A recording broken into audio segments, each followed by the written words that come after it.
Voilà. Bien d'arriver là, pas toujours facile. Merci. La santé, ça va.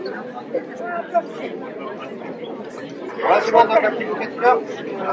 Un petit bouquet de fleurs pour te remercier. Tous les ans, on va faire un même photo. Voilà. Merci. Tous les ans, on va faire un même photo. C'est bien ça, c'est des chèques. Pourquoi? Ah, Restez assis. il arrive pile. Comme ça. Ah ben non. On peut encore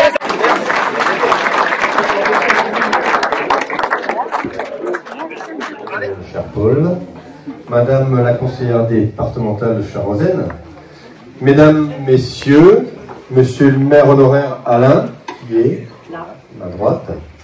Monsieur le recteur va nous rejoindre tout à l'heure, donc il a été pris de messe, il me semble, ce matin. Mesdames et Messieurs les membres de la commission sociale qui sont derrière moi, Madame, Messieurs les adjoints, qui sont juste derrière moi également, conseillers municipaux, chers amis ruffiacoises et ruffiacois, bonjour à toutes et tous. D'abord, je veux vous dire sous le bonheur que nous avons de pouvoir nous retrouver réunis avec mes collègues élus pour cette belle journée conviviale. C'est en effet un grand plaisir d'être parmi vous pour ce traditionnel repas des aînés afin de partager un beau moment tous ensemble. Nous avons toutes et tous un grand besoin de ces moments de partage, de convivialité et d'échange. Ces rendez-vous annuels ne sont pas la charité à l'égard de nos aînés, mais bien l'occasion de retrouvailles chaleureuses entre ruffiacois. C'est un événement important qui doit perdurer dans nos communes, grandes ou petites.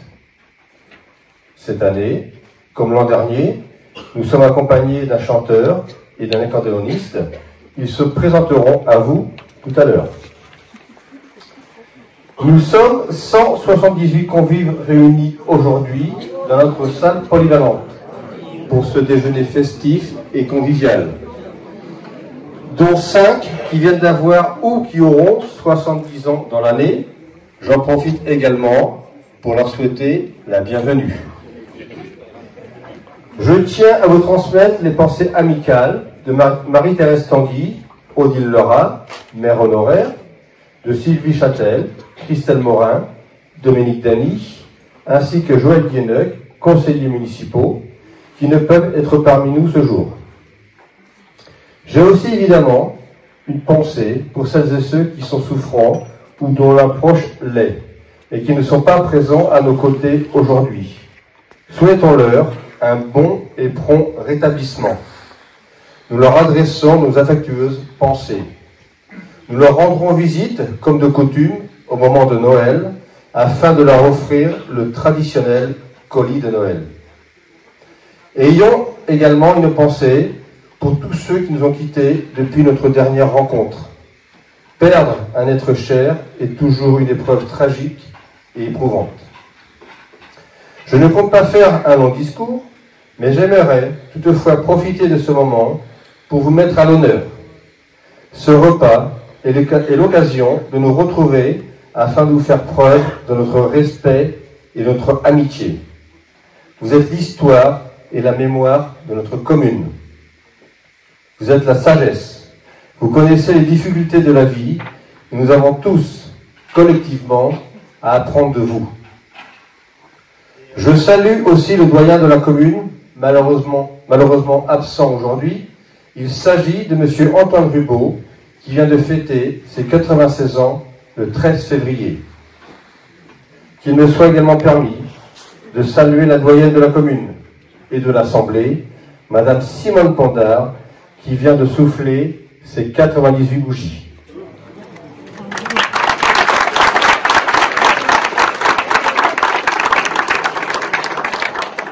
Ainsi que les personnes présentes de 90 ans et plus. Madame Yvonne Edan, Madame Anne-Marie Châtel, Madame Philomène Thomas, Monsieur Pierre Roland, Monsieur Lucien Laboville et Monsieur Joseph Guyot. Je crois qu'ils méritent toutes et tous également les applaudissements.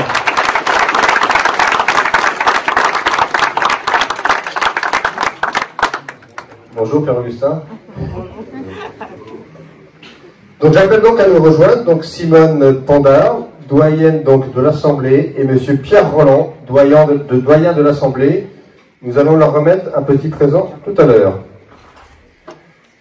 Comme vous le savez sans doute, je suis comme vous très attaché à tout ce qui peut se faire pour améliorer notre quotidien dans notre commune.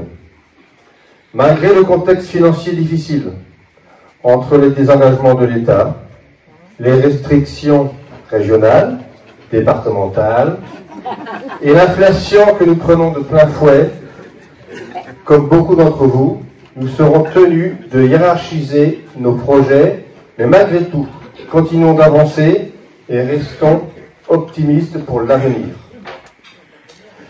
Je vais donc vous faire un petit point sur l'actualité, les travaux en cours ou terminés, sans vraiment rentrer dans le détail. Pour commencer, une bonne nouvelle. Le docteur Anton Gouchou a pris ses fonctions depuis début novembre. Il travaille dans un premier temps en tuilage avec le docteur Laurence Cotin afin qu'elle lui présente sa patientèle. J'invite chacun d'entre vous à le consulter, ce qui permettra de pérenniser cette installation. Le docteur Gouchou est présent parmi nous aujourd'hui.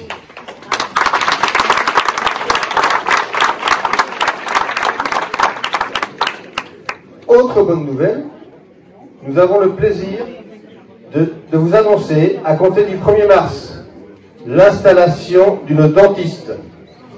Cette arrivée répond à un réel besoin de la population. La pré-réception du lotissement des Jardins du Séquoia a eu lieu. 4 lots viabilisés, d'une surface allant de 474 à 575 mètres carrés, sont commercialisables. En parallèle, la réorganisation du multi-accueil en maison d'assistante maternelle vient de débuter. 3 assistantes commenceront à exercer mi-janvier. Les études relatives à la réhabilitation énergétique des logements de l'ancienne mairie sont en cours. Les travaux commenceront certainement début 2025 si nous percevons les subventions escomptées. Le diagnostic de notre réseau d'assainissement collectif touche à son terme. Des travaux seront à prévoir. L'entretien du système d'assainissement est déterminant pour le développement de notre commune. Le programme de travaux de voirie 2024 dans les villages et bourgs est achevé et réceptionné. Des travaux d'aménagement du cimetière ont été réalisés en 2023. L'aménagement paysager se poursuivra jusqu'en 2025. Quelques travaux de peinture ont été initiés au vestiaire douche du club de foot. Ceux-ci ont été effectués par les agents communaux. À ce sujet, félicitations à nos footeux pour leur beau parcours en Coupe de France. 871 foyers et entreprises de la commune peuvent bénéficier du haut débit via la fibre optique. Vous pouvez, si vous le souhaitez, souscrire un abonnement auprès d'un opérateur de votre choix. Faites attention aux démarches frauduleuses. En cas de doute, n'hésitez pas à prendre contact en mairie. Enfin, pour finir, quelques mots sur le nouveau schéma de collecte des déchets. À compter du 14 novembre, le nouveau mode de collecte des déchets est déployé.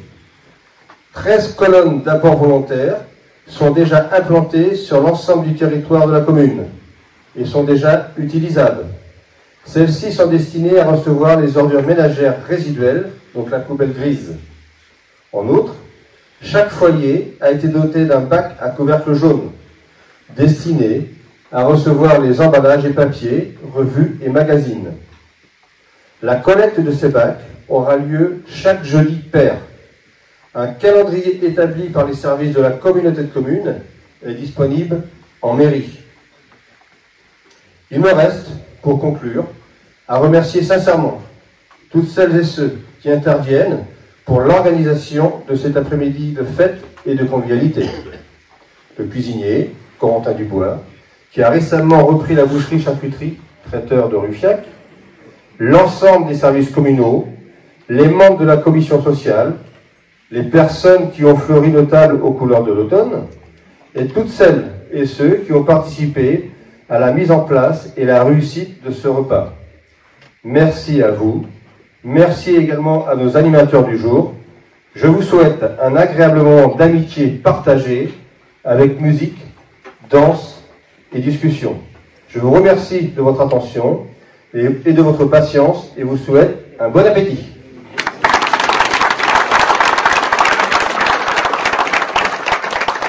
Je vais passer notre parole à Rosane, si elle souhaite dire un petit mot. Rosane, merci.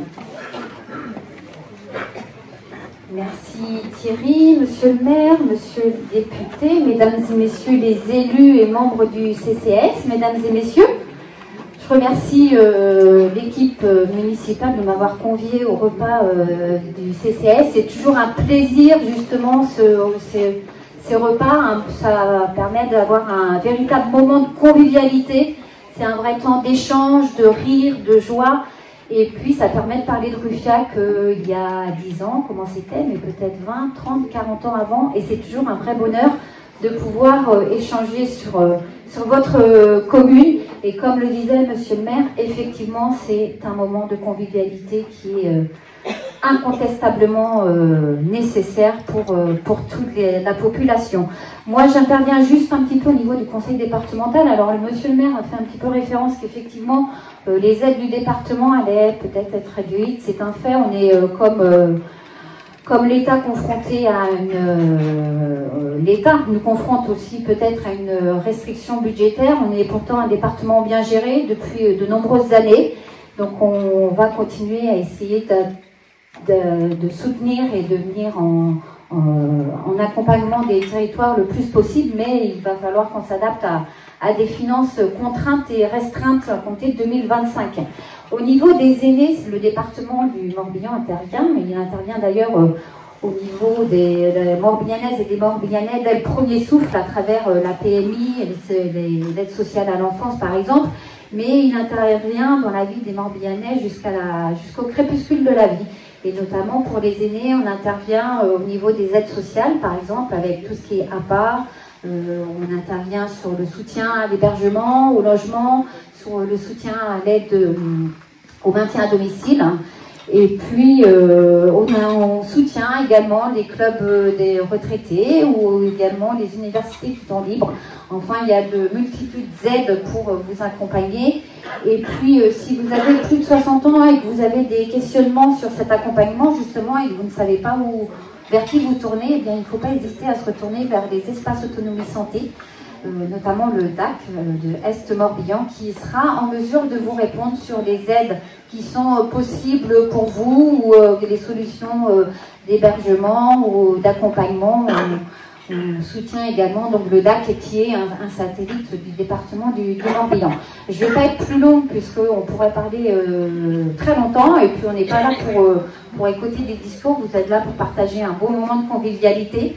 Donc encore ravie d'être présente et puis je vous souhaite à toutes et à tous un très beau moment, plein de bonheur, plein de joie et surtout un très bon appétit. Merci Rosane. Donc maintenant je vais passer donc, la parole à monsieur le député et conseiller régional, Paul Malac, que tout le monde connaît, je pense. Donc Paul va nous dire un petit mot. Oui, merci monsieur le maire. Alors je ne sais pas si vous avez remarqué, mais en ce moment Ruffiac fait parler d'elle. Ah. Donc Lorient avait qu'à bien se tenir parce qu'un peu plus c'était eux qui perdaient le match. Hein. Donc non, ça s'est très bien passé, l'équipe s'est bien conduite et ça donne une bonne image à la fois du foot et de la commune.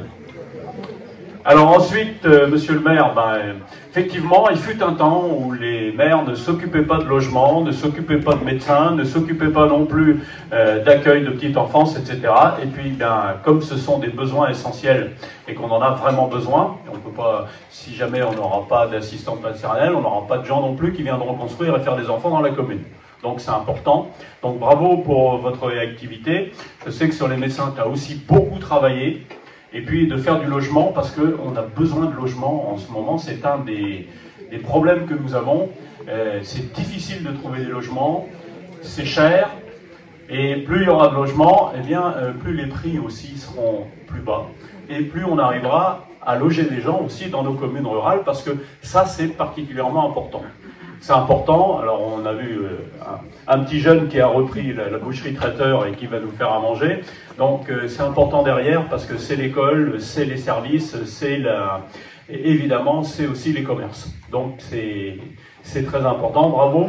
Je sais que c'est une équipe dynamique, une équipe qui veut que ça bouge, qui fait bouger dans le bon sens, et donc je félicite tout le conseil municipal et puis tous les acteurs, parce qu'il y a les membres du CCAS qui sont là aussi. C'est très important dans une commune de garder de l'envie, d'aller de l'avant, parce que si on ne va pas de l'avant, et bien tout simplement on recule. Et donc, bien écoutez, très bonne après-midi, et vous êtes chanceux parce que le repas des anciens, il n'y en a pas dans toutes les communes. Donc, merci à la municipalité encore une fois. Merci Paul. Après la rejoindre Simone et puis également notre Pierre Roland, donc on va leur remettre un petit présent et puis on va pouvoir prendre la photo. Merci. Écoutez, bon appétit à toutes et à tous.